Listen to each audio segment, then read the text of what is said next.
Missy Sorg. I am one of the co-organizers of Podcamp Pittsburgh. I have been involved with Podcamp Pittsburgh since Podcamp Pittsburgh 3. So this is going to be my third year. And it's been an interesting little venture from year 1 for me, which was 3, to now. The question that I get a lot of is, what is Podcamp? And people want to know, what does it have to do with what is it? Podcamp started out from podcasting, primarily video and audio podcasting. But Podcamp Pittsburgh is a little bit more than that, to the extent that we bring in social media and new media in addition to podcasting. So we teach people in the community about how to, anything from basics, how to start a blog, how to start a Facebook account, how to start an audio podcast, to more intermediate and more advanced sessions that show how to use it more specifically in different arenas. Sessions change year to year. Podcamp is important for nonprofits because nonprofits obviously work under strict budgets, stricter necessarily than what a regular corporation would necessarily work under. A lot of the stuff that we teach is how to use free resources throughout the internet to promote, build, and learn for your business.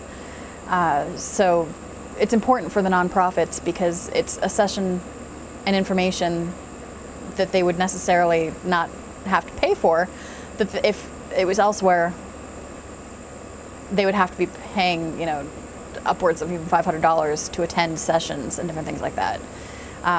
The variety of topics are also important, because if you pay $500 to attend a seminar, you're only getting a little small piece of what Podcamp has to offer. So I think that that's an important thing as far as the nonprofits are concerned.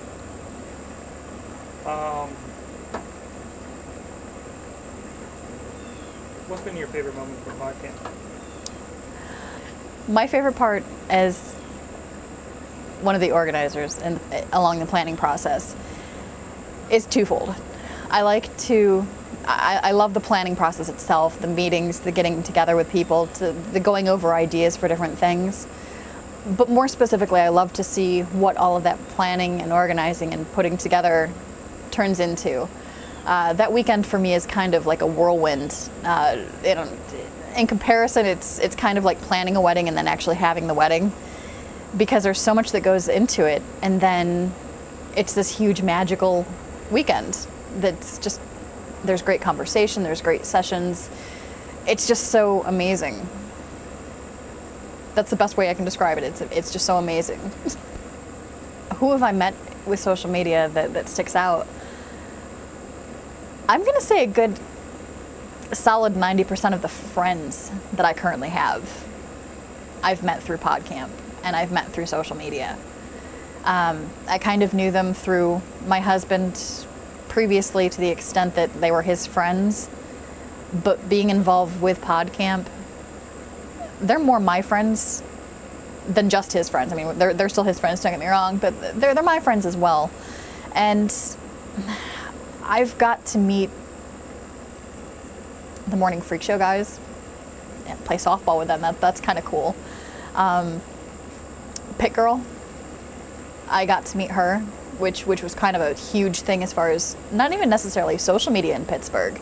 It was a huge news topic in Pittsburgh. I mean, she was even on CNN. And of course, Pit Girl was the anonymous blogger here in Pittsburgh who wrote about various risque topics. I mean, she called out the city of Pittsburgh on numerous things. And in doing so, she stirred up a lot of buzz. Somebody found out who she was, and she decided, instead of having that person out her, she would out herself. And it was this huge media thing in Pittsburgh. It was also this huge media thing to the extent that she was on CNN for a brief period of time as they were talking about this anonymous blogger and how, you know, she's now been outed.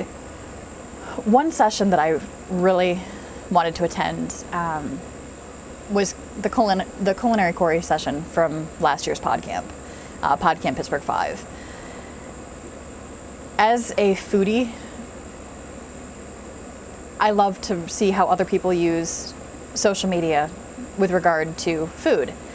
And his blog pretty much entails that. He goes over various things with regard to, recipes that he's trying, to different things that he's doing with food.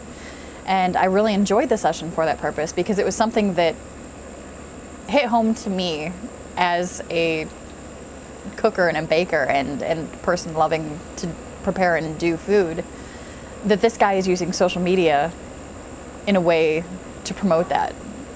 And I just thoroughly enjoyed the session. Well, Podcamp Pittsburgh can be found various places on the internet. We have our home base essentially is our website at www.podcamppittsburgh.com. We also have our Facebook page. We also have our Twitter. We're at PCPGH. In addition to our own promotion through those websites, you can also hear about Podcamp Pittsburgh through other people who have attended and who will be attending and who will be presenting at Podcamp. Just do a basic Google search and see what you get for Podcamp Pittsburgh, and it's sure to be entertaining and it's sure to be informative. We also have hashtags available. Hashtag PCPGH6, for instance, is this year's. We also have various hashtags listed from previous years. Last year, obviously, being PCPGH5, that we've asked people to tag their information with. So if you search that, you're also going to come up with all sorts of blog posts, Twitter feeds, photographs through Flickr, and pretty much anywhere on the internet. If you search it, you'll get a lot of interesting things on how people have enjoyed Podcamp in the past.